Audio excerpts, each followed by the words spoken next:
You know what most people have in common? People look at their wilderness season and at how God isolates them as punishment. And I get it. That look like a very empty place.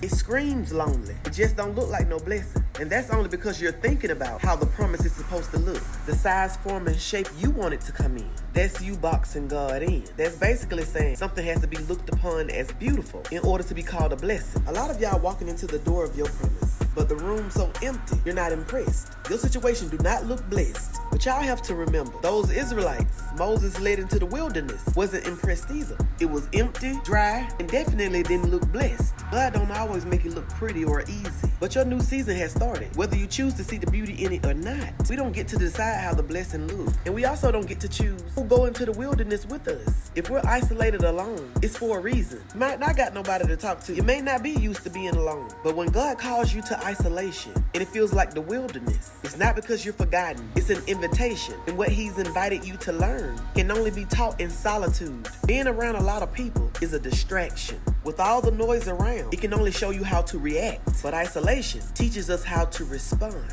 Wisdom cries out there the loudest. Everything you endure in that wilderness is called preparation. The promised land comes after that. And being isolated in the wilderness is a blessing. That's where you hit your growth spurt in. God had to think very highly of you. You had to be something special for him to lead you there. Matthew 4:1 said, Jesus was led by the Spirit into the wilderness to be tempted by the devil. He didn't stumble upon it. The Spirit led him. And we all know Jesus was very special. There was purpose in his isolation. His authority was proven there. His status was revealed. Psalms 119:71 say, it is good for me that I have been afflicted, that I might learn my statuses. The power God gives me to trample over the enemy is recognized in that place. It may not look fruitful to you now, desolate and barren, but don't leave back out a door God opened for you. The enemy can't take your position, but if he's fighting so hard for you to give it up, that means there's something about to sprout in that room he don't want you to see. That means even though that land looked dry with no crop, he know that there's seed underneath the surface that's about to break away.